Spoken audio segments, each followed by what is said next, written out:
एक बार प्रेम से बोलिए श्री सद्गुरु भगवान की, बोलिए भक्त भगवान की। शीर्षक क्या, यह सब कुछ दे कौन रहा है, यह सब कुछ किसकी देन है। ध्यान से रखा और ध्यान से समझे की कोशिश करा, कभी गौर से विचार करा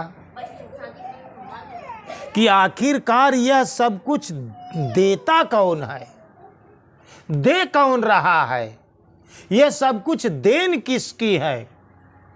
अगर इतनी बढ़िया सुंदर शरीर पाए हा तो केकर देने है। इसको क्यों हम भगवत अर्थ कर्म में क्यों न लगा दे। यह अन्न कौन देता है, यह धन कौन देता है, जिस पृथ्वी पर हम चलते हैं ये किसकी देन है। यह हवा कौन दे रहा है जिससे हम जीवित हैं, जिससे हम सांसों को लेते हैं। कौन देता है हमको देखने की दृष्टि। आदमी भूल जाता है दोस्तों। एक छोटे से दृष्टांत से समझने की कोशिश करा। एक मालिक था परदेश में, उसके 7 तल्ले की बिल्डिंग थी। मान लीजिए बॉम्बे में था और 7 तल्ले की बिल्डिंग थी उसकी, और नौकर उस बिल्डिंग के नीचे काम कर रहा था, नीचे तक, नीचे बिल्डिंग के बगल गली में काम कर रहा था। अब मालिक को उसकी जरूरत पड़ी नौकर की कि हम इसको बुलाएं, तो वहां से आवाज देता है, लेकिन 7 तल्ले की बिल्डिंग से नीचे तक आवाज शहर में सुनाई नहीं पड़ती थी। तो मालिक किया क्या, मालिक जहां वो काम करता था नौकर जमीन पर, उसके सामने मालिक अपने पॉकेट से 10 की नोट गिरा दिया। कहाँ से? 7 तल्ले की बिल्डिंग से। अब नोट गिरते गिरते आई और उसके बगल में गिर गई, और वो काम कर रहा था नौकर, और 10 की नोट देखा और उसको उठा करके अपने पॉकेट में रख लिया और अपने काम में लगा रहा। मालिक वो ऊपर नहीं देखा कि ये नोट आ कहाँ से रही है, गिरी कहाँ से। देखिए कहानी आप अपने ऊपर ध्यान दीजिएगा। फिर मालिक बेचारा क्या करता है, वो उसके सामने 100 की नोट गिरा देता है। अब वह नौकर काम करते, फिर वो जहाँ काम करता है, फिर वो वहाँ पर 20 की नोट गिरी और उसको पाया और उसको अपने गजुए में रख लिया। फिर भी नहीं विचार किया कि कहाँ से मिला मुझे। फिर मालिक क्या करता है, देखता है कि आप पर भी हमारी तरफ नहीं देख रहा है। उसने 50 की नोट गिरा दिया।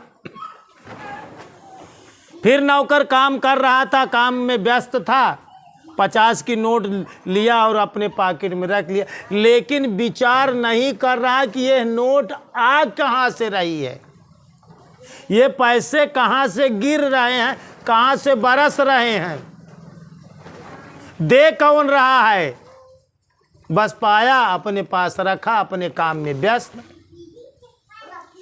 फिर मालिक क्या करता है, उसके सामने 100 की नोट गिरा देता है, उसको भी वो नौकर रख लेता। मालिक बड़ा परेशान होता है कि हम इसके सामने ये देख नहीं रहा है कि ऊपर से नोट गिर कहाँ से रही, ये आ कहाँ से रही है, बरस कहाँ से रही है।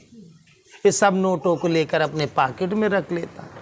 500 की नोट गिरा दिया नीचे, वो पाया, फिर भी उसने अपने गजुए में रख लिया।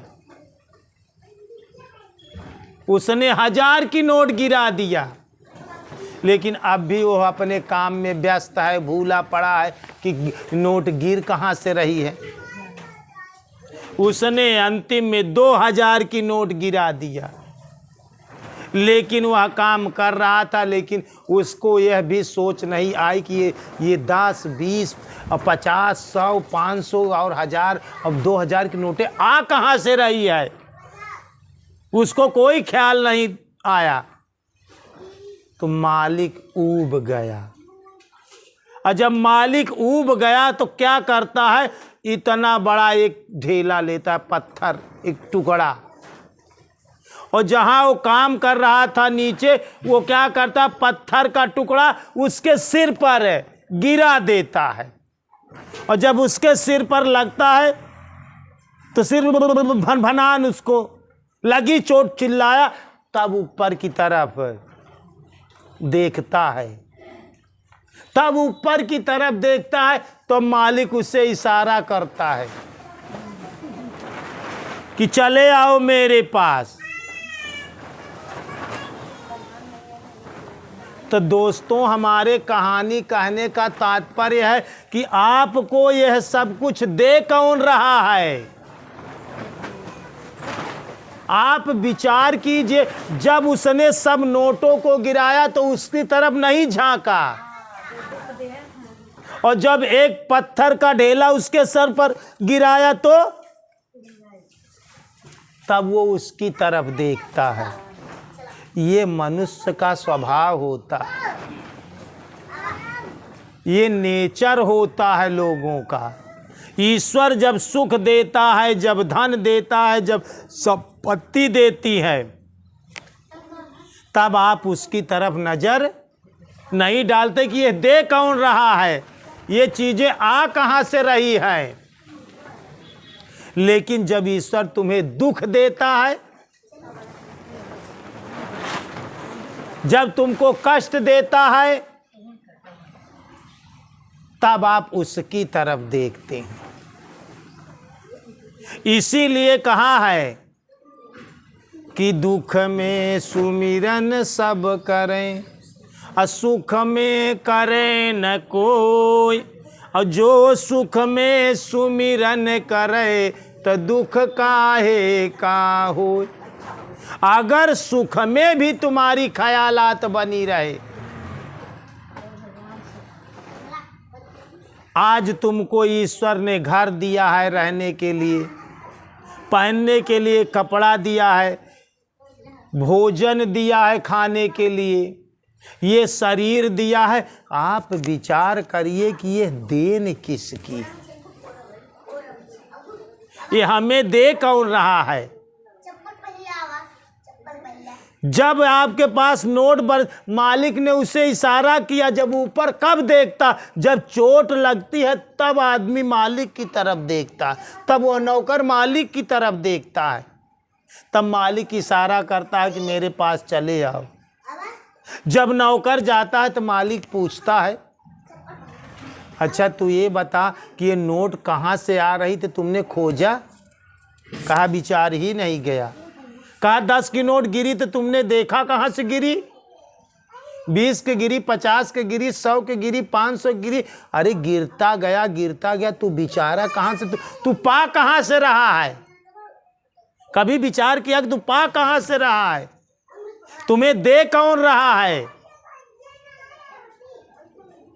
और जब तुम मैं ऊब गया, 1000 की नोट 2000 तेरे सामने डाल दिया, तू तब पर भी नहीं ख्याल किया, और जो एक पत्थर का टुकड़ा तेरे सर पर डाल दिया, तब तू मेरी तरफ देखा। ऐसे मनुष्यों का स्वभाव होता है। हर इंसान अपने कामों में इसी तरह व्यस्त है, भगवान की तरफ नहीं जाता है। इसीलिए लोगों ने कहा है कि सीधे बनिया गुड़ ना दे, अमूका मारे भेली दे। क्यों ऐसा कहा गया है? आप सीधे सीधे एक दिन, महीने में एक दिन, 2 दिन सत्संग होती है, नहीं आ पाते हैं, अगर ईश्वर आपको दुख दे दे तो आप 4 दिन हॉस्पिटल में पड़े रहेंगे, 10 दिन हॉस्पिटल में रहेंगे। वहाँ पैसा भी देना पड़ेगा, भोजन भी ला करके देना पड़ेगा, और राति दिन आपको उसी हॉस्पिटल में रहना पड़ेगा। दुख में आपका सब जाएगा। तो आप सुख में क्यों सत्संग में नहीं आते हैं? सुख में क्यों भूले पड़े हुए? सुख में क्यों भगवान की नहीं भजन करते हो?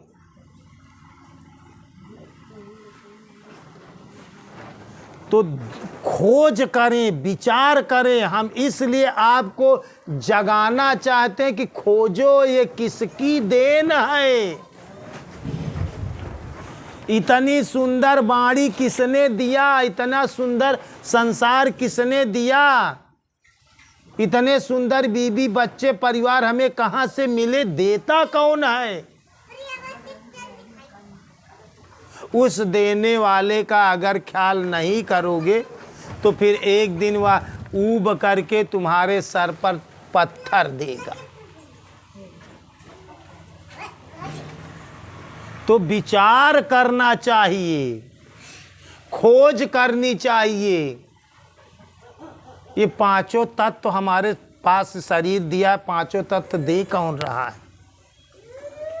24 घंटा हवा कौन देता है, जिससे हमारे प्राणवायु और अपान वायु चलती रहती है? सुनने की शक्ति कौन दिया? बोलने की शक्ति कौन दिया? इस वाणी में कौन से कौन शब्द बनते हैं? किन शब्दों के साथ हमारे जीभ, तलुआ, दांत, ओंठ कैसे जुट जाते? ये करता कौन है? ये सिखाता कौन है? ये देन किसकी है? आप उसको भूले पड़े हुए दोस्त। जब तुम्हें चोट लगेगी तब तुम ख्याल करोगे। इसलिए चोट ना लगे, आप पहले से उसकी तरफ देखते रहिए, पहले से उसकी तरफ झांकते रहें, उसकी तरफ नजर डालते रहें। कभी कभी एकांत में बैठ करके खोजा करें कि वास्तव में यह सब कुछ किसकी देन है, यह सब कुछ दे कौन रहा है, यह प्रकृति की रचना किया कौन है।